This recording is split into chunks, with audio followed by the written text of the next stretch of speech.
ओम गुरु ब्रह्मा गुरु विष्णु गुरुदेव महेश्वरः गुरु साक्षात् परम ब्रह्म तस्मै श्री गुरवे नमः।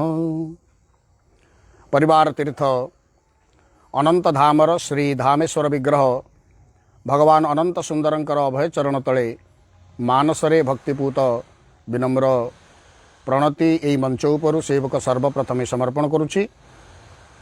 प्रातः स्मरणीय सद्गुरुदेव परमहंस श्रीमद बाबा बलियांकर अभय चरण पंकजरे भक्तिपूत प्रणति निवेदन करने सहित पवित्र उत्कल भूखंड तथा आर्यावर्त भारत वर्षर प्रतिटी साधु संत सद्गुरु वृंद मानकर अभय चरण तले सेवक मथानत दंडवत प्रणाम समर्पण करुछि। आजिर प्रभात रे बलिया विचार कार्यक्रम को आपण मानक स्वागत करुछि। प्रतिटी प्रभात एवं प्रतिटी दिन आम मानकर दिनचर्या भितर मंगलमय हेउ आनंदमय हेउ एहा ही आम मानकर एकांत काम्य। तेबे आज आम पई मार्गदर्शन कौन रही प्रथमे पाठ करिबा। स्वेच्छाचारिता जेतेबेले स्वाधीनता रे परिणत हुए ताहा ही जीवन पई निंदनीय। कथाटी अति सरल एवं सावलील भाषा रही। भाषार आडंबर एते नाही, किंतु कथार गुरुत्वपूर्ण अवस्थाटा प्रतिटी दिग पई उद्दिष्ट। प्रतिटी दिग कहिले ताहा सामाजिक दिग, आध्यात्मिक दिग, राष्ट्रीय दिग एवं वैश्विक दिग सबुठी। कारण मनीष स्वभावत जन्म होइछे संसार रे जणे सामाजिक प्राणी भाव रे, सामाजिक जीवन भाव रे। समाज रे समस्त को नहीं आमे आगो को आगेबा एहा ही होउछि आम समस्तंकर धारा। एकुटिया विचार बोध को नहीं बा एकुटिया है आमे केतेबेले आगो को आगेई परिबा नाही। कारण आमे आमर पारिपार्श्विक अवस्था, आमर बंधु सहयोगी कुटुंब पड़ोसी ये समस्त को नहीं आमको आमर कर्मक्षेत्र कर्म को रूपायन करने को पड़ो। तेबे गुरुदेव आज गोटे एड़ बड़ कथा कहले यह कौन से एक निर्दिष्ट गोष्ठी पाई उद्दिष्ट नुहे, प्रतिटी मनुष्यर जीवन पाई। स्वाधीनता जेतेबेले स्वेच्छाचारिता रे परिणत हुए ताहा ही वास्तव रे निंदनीय। निंदार पात्र से जीवन हुए जो जीवन स्वेच्छाचारिता को आश्रय करे। धरा जाऊ आमे आजिर युव समाज को कहूचे, युव समाज बर्तन उच्छृंखलित मद्य मादकता पान बा निशा मादक सेवन रे रत एवं सेमानक भितरे व्यक्तिगत विचारधारा बा स्वेच्छाचारिता जोटा कहा जाउची एते बढ़ी जाइची जे से कौनसी गोटे अनुशासनर निगड़ भितर रहिबा पई, अनुशासनर सीमा भितर रहिबा पई, एक निर्दिष्ट नीति नियम रे जीवन को गढ़िबा पई सेमाने आदौ प्रस्तुत नुहंती। परिवार पई बा विश्व पई आदौ शुभंकर नुहे, मंगलप्रद केबे भी पारिबो नाही। जो समाज रे युवक युवती माने उशृंखल अवस्था को जानती बा कौनसी पारंपरिक कथा प्रति दृष्टि दियंती नाही बा सांस्कृतिक कौनसी कथा सेमानकर मन आ मानसिकता भितर न थाए, सेठी निश्चित भाव में भविष्यत। कारण आम संस्कृति परंपरा ही आम भितर मानवबोधर परिभाषा को सृष्टि करे शिखाए। आमको आमर अवबोध अचेतन मनीष भितर सचेतनतार परिभाषा किए सृष्टि करे ना आमर मधुर परंपरा। तेबे वैदिक जुगरु एजावत भारतीय धर्मधारार जो दिग्दर्शन आचार्य ऋषि मानकर जो पवित्र मार्गदर्शन ये सब बेले विश्व जीवन को श्रृंखलित करने उद्दिष्ट। एठी स्वेच्छाचारिता विचारधारा को आश्रय करने केउंटी कहा जाइनी। जणे धरंतु भारत एक गणतंत्र देश।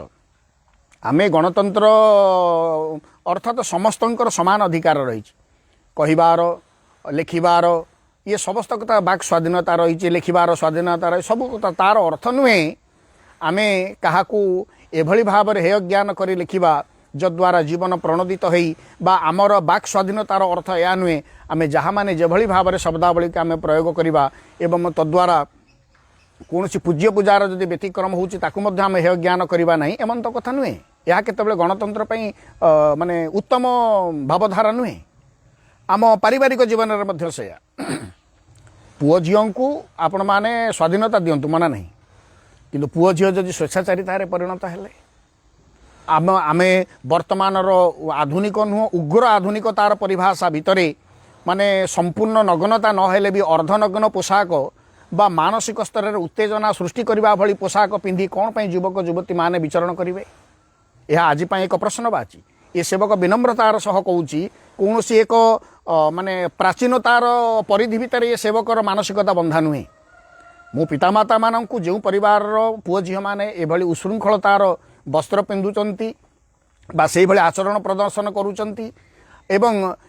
से पितामाता कौन से कथा को देखुना बापा माँ मैंने कौन अनुध्यान करूना पुओ झी कि भाव में पोशाक परिधान करुँच अनेक क्षेत्र में देखा से उत्साहित करुँच यही पोशाक परिधान करने यही परिपाटी सुसज्जित हेले समाज सहित काले आम ताल देकी चलुचु भूल 100% भूल तेणु स्वाधीनता स्वेच्छाचारितार परिणत हेले ताहा सबुबले विपज्जनक एवं जीवन निंदनीय हुए निंदा पाई आमे प्रस्तुत होकर रहिबा कौन ना कौन मुहूर्त जीवन दुर्घटना को सामना करिवो एवं वर्तमान अनेक माने सामाजिक सभारे साहित्य सभारे ये सेवक जितेबाला जाए कौन से अतिथि होगी अनेक ठार शुणी काले पुरुष प्रधान होची आमर देश नारीर स्वाधीनता नहीं बा नारीर ये अग्राधिकार जुगे जुगे नहीं पुरुष प्रधान समाज आपण मैंने ये सेवक विनम्रतार सह मंचरे कहे आज बलिया विचार मंचरे मध्य से कथा को उपस्थापन करुच्ची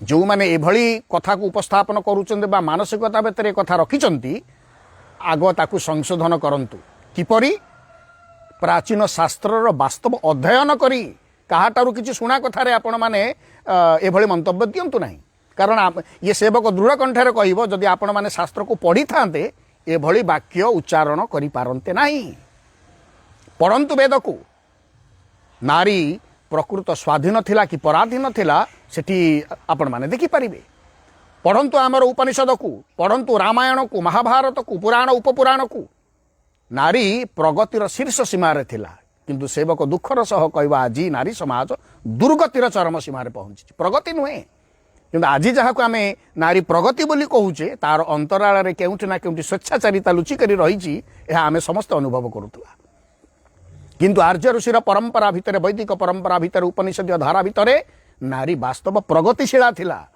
आपण मानक जदि प्रश्न करी रामचंद्र राति पाइले राजा ही थांते दशरथ पूर्वर सत्य करते कौन स्त्री को दीटा बर देवे बोली कि तो कई से समय बर मागिले एवं जद्वारा राम वनवास को गले भरत राज सिंहासन माने जा रामायण स्टोरी रही भरत से राज्य संभाଳିले 14 वर्ष मु आपण मानक पालटा प्रश्न करी कौन पाई दशरथ सत्यबद्ध होते कैकेयी निकट से कारण कि जानते आप जड़े सत्यसंध राजा सत्य को आश्रय करिथिबा लोक अर्थात वाक्य प्रदान करिथिबा राजा से वाक्य निष्फल होनी दूरे जाऊनी कौन पाई नारी प्रगतिर स्पष्ट चिन्ह कैकेयी आम तम भली साधारण नारी नथिले कलिहुड़ी स्त्री लोक नथिले जे आमर अनेक स्वभाव अच्छी जे कंटा बाड़े कौन लुगा पकई कली करती से स्वभावर मनीष नुहंती बा न्यस्त स्वार्थ युक्त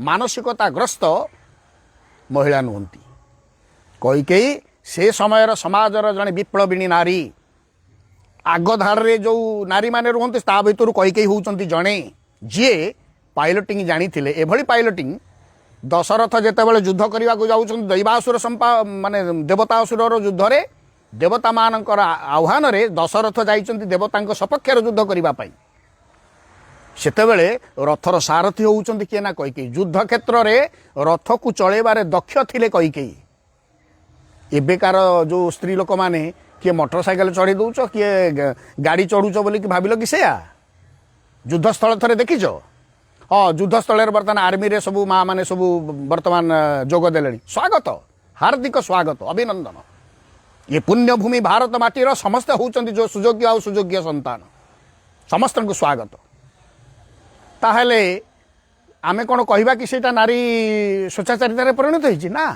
प्रगति रे परिणत होइछि अतीत रे थिला वर्तमान भी जाउचंती एयरफोर्स रे नेवी रे सबुतरे जाउचंती महिला माने यह होउछि प्रगतिर चिन्ह किंतु प्रगतिर चिन्ह यह नुहे वर्तमान यही निकट में कौन सब पत्र पत्रिकार बाहरला विश्व सुंदरी कौन सब प्रतियोगिता नग्न माने संपूर्ण नग्न कहले भी भूल हम ना माने नग्नतार 75% होउचंती माने नग्नता आवृत शरीर आवृत रहे अल्प पोशाक এইଭଳି ପୋଷାକ ପରିଧାନ ଯୁକ୍ତା ମହିଳା ବିଶ୍ୱ ସୁନ୍ଦରୀ ହେବେ ତ?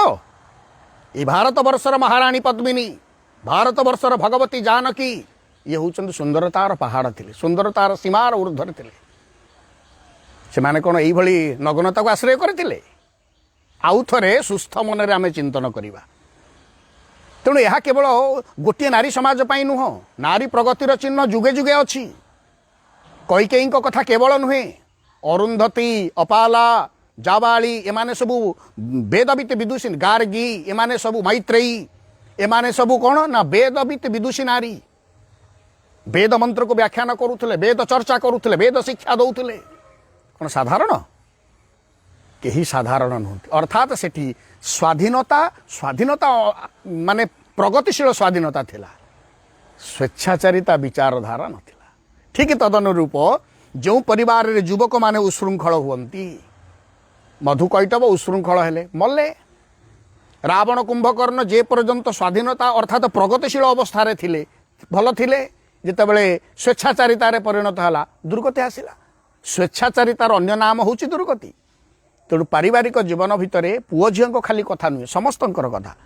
ଆମେ ସାମାଜିକ ଜୀବନ ଭାବରେ, ମଣିଷ ଭାବରେ ଯିଏ ଯେଉଁ ସ୍ତରର ମଣିଷ ହେଉନା କାହିଁକି, ଆଧ୍ୟାତ୍ମିକ ରାଜ୍ୟର ସନ୍ନ୍ୟାସ ହୋଇପାରେ, ସାମାଜିକ ସ୍ତରର ସାମାଜିକ ଜୀବନ ହୋଇପାରେ, ସଂସାରୀ ହୋଇପାରେ, ବ୍ୟବସାୟୀ ହୋଇପାରେ, ଶିକ୍ଷକ ହୋଇପାରେ, ଅଧ୍ୟାପକ ହୋଇପାରେ, ଦାର୍ଶନିକ ହୋଇପାରେ, ଚିକିତ୍ସକ ହୋଇପାରେ, ସବୁ ସ୍ତରର ସବୁ ବର୍ଗର ସ୍ୱାଧୀନତା ସ୍ୱେଚ୍ଛାଚାରିତାରେ ପରିଣତ ନ ହେଉ। ସ୍ୱେଚ୍ଛାଚାରିତା ହେଲେ କ'ଣ ହେବ ନା ଆମକୁ ଯାହା ବିଚାରବୋଧ ହେଉଛି ଆମକୁ ଠିକ୍ ବୋଲି ଅନୁଭବ ହେବ, ଅନ୍ୟମାନଙ୍କର କୌଣସି କଥାକୁ ଆମେ ଗ୍ରହଣ କରିବୁ ନାହିଁ।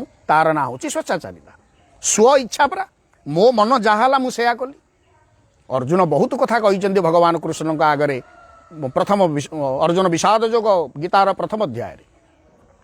ଆପଣମାନେ ଯେଉଁମାନେ ଗୀତାଭ୍ୟାସୀ ବା ଗୀତାକୁ ଅଧ୍ୟୟନ କରିଛନ୍ତି ବା ଯେଉଁମାନେ ଅଧ୍ୟୟନ କରିନାହାନ୍ତି ଏବେ କରିଲେ ବି ଜାଣିବେ, ଅର୍ଜୁନ ଯେଉଁ ଯେଉଁ କଥା ଗୁଡ଼ିକ ଉପସ୍ଥାପନ କରିଥିଲେ କୃଷ୍ଣଙ୍କ ଆଗରେ, ସିଏ କ'ଣ ଅଯୌକ୍ତିକ କିଛି ଥିଲା କି? ସେ କଥାଗୁଡ଼ିକ ଯୁକ୍ତିହୀନ ଥିଲା କି ବା ଅସଙ୍ଗତ କଥା କିଛି କହିଥିଲେ କି? କିଛି କହିନଥିଲେ। ଯାହା କହିଥିଲେ ଯୁକ୍ତିସଙ୍ଗତ ଶାସ୍ତ୍ରୀୟ କଥା। ତାହେଲେ ଭଗବାନ କୃଷ୍ଣ ନୀରବ କାହିଁକି ରହିଲେ? ନା ସେ କଥା ଭିତରେ ସ୍ୱେଚ୍ଛାଚାରିତାର ଗନ୍ଧ ବେଶୀ ଥିଲା। ସ୍ୱାଧୀନତା ଅର୍ଥାତ୍ ପ୍ରଗତିଶୀଳ ଚିନ୍ତାଧାରା ସେଠି ନଥିଲା, ସ୍ୱେଚ୍ଛାଚାରିତା। ସେ ସ୍ୱେଚ୍ଛାଚାରିତାଟା କ'ଣ ନା ଅର୍ଜୁନ ଚିନ୍ତନ କଲେ ମୁଁ ଯାହା ଚିନ୍ତା କରିଛି ସେଇଟା ଠିକ୍, ମୁଁ ଯେଉଁଟା ଭାବିଛି ସେଇଟା ଠିକ୍, ମୁଁ ଯେଉଁଟା କରୁଛି ସେଇଟା ବି ଠିକ୍। ତିନିଟା କଥା। ତେଣୁ ସେଇଥିପାଇଁ ଆପଣ ଦେଖିବେ ଭଗବାନ ଉବାଚ ପ୍ରଥମ ଅଧ୍ୟାୟରେ ହେଇନି। ପ୍ରଥମ ଅଧ୍ୟାୟରେ ଭଗବାନ ଉବାଚ କେଉଁଠି ନାହିଁ। କାହିଁକି ନାହିଁ ନା ସ୍ୱେଚ୍ଛାଚାରିତା ଅଛି ପରା। ତେଣୁ ସେ ସ୍ୱେଚ୍ଛାଚାରିତା ଭାବଧାରା ଯେତେବେଳେ ପ୍ରଶମିତ ହେଇ ଶରଣାଗତର ଭାବନା ସୃଷ୍ଟି ହେଲା, ଦ୍ୱିତୀୟ ଅଧ୍ୟାୟ ସାଂଖ୍ୟ ଯୋଗର ସପ୍ତମ ଶ୍ଲୋକରେ କାରପନ୍ୟ ଦୋଷୋପହତ ସ୍ୱଭାବ ପୃଚ୍ଛାମି ତ୍ୱାଂ ଧର୍ମ ସମ୍ମୂଢ଼ ଚେତ ଯଶ୍ରେୟସ୍ୟା ନିଶ୍ଚିତଂ ବ୍ରୂହୀତନ ମେ ଶିଷ୍ୟସ୍ତେହଂ ସାଧି ମାಂ ତ୍ୱାଂ ପ୍ରପନ୍ନମ୍ ଅହଂ ତେ ଶିଷ୍ୟ ମାಂ ସାଧି। ମୁଁ ଆପଣଙ୍କ ଶରଣାଗତ ହେଉଛି, ମୋ ପାଇଁ ଯାହା ଶ୍ରେୟସ୍କର ପ୍ରଭୁ ଏହା କୁହନ୍ତୁ। ତାପରେ ଆରମ୍ଭ ହୋଇଛି ଗୀତାମୃତର ପ୍ରତିଧ୍ୱନି, ଗୀତାମୃତର ସମ୍ବୋଧନ ସାଂଖ୍ୟ ଯୋଗରେ ପ୍ରଥମ ଅଧ୍ୟାୟରେ ଭଗବାନ ଉବାଚ କେଉଁଠି ନାହିଁ। କାହିଁକି ନାହିଁ? ସ୍ୱେଚ୍ଛାଚାର ବିଚାର ପାଇଁ। ତେଣୁ ଅର୍ଜୁନ ଭିତରେ ଯେତେବେଳେ ସ୍ୱେଚ୍ଛାଚାରିତା ପ୍ରକାଶ ହେଇଛି, ଭଗବାନଙ୍କର ଆଶୀର୍ବଚନ ମଧ୍ୟ ସୃଷ୍ଟି ହୋଇପାରୁନାହିଁ।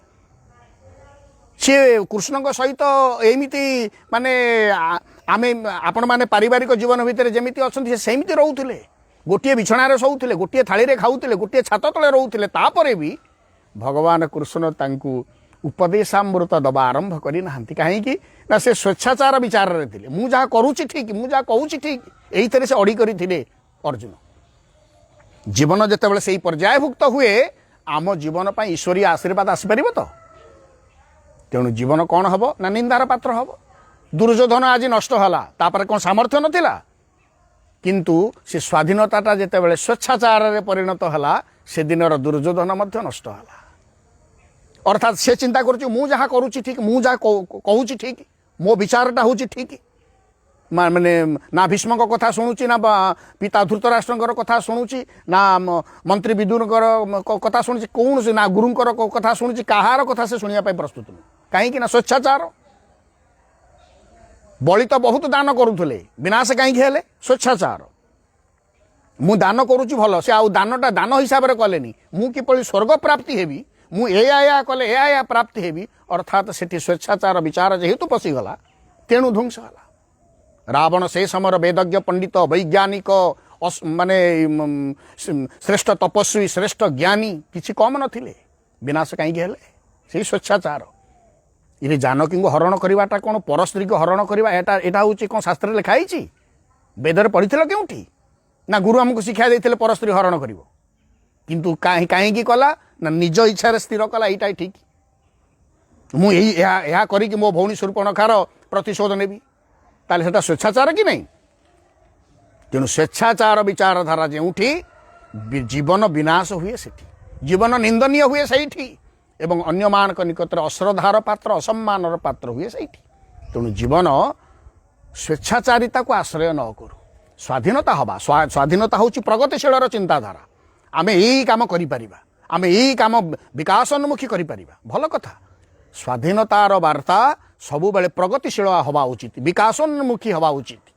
आउ स्वाधीनता जदि स्वेच्छाचारितार परिणत है मोर कहार कथा को शुणिबार नहीं कौन विचार विमर्श करिवार नहीं बा कहा सहित किसी आपोष आलोचना मध्य किसी करिवार नहीं ताहले कौन हबो ना विनाश निश्चित दुख को स्वागत करवा निश्चित। से तो अर्जुन विषाद जोग बोली कहला प्रथम अध्याय को विषाद जोग बोली कहगला आनंदर जोग नुहे किंतु विषाद जोग जो अतिक्रांत हुए तापर आसे ज्ञानर जोग सांख्य जोग ज्ञानर जोग अर्थात विचार विमर्शर जोग आम अंतत विचार आम जापर तेणु आम विचारधारा आम जो कर्म करवा स्वाधीनता प्रगतिशील चिंताधारा को करवा विचार विमर्श करवा अन्य मानकर मत को नहीं करवा किंतु स्वेच्छाचारिता को आश्रय कर नुहे जेउठी स्वेच्छाचारिता सेठी निंदा अपमान एवं विनाश एवं दुर्गति यह निश्चित भाव में प्राप्त हवा।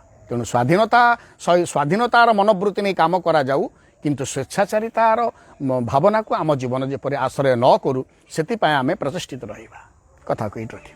जय गुरुदेव।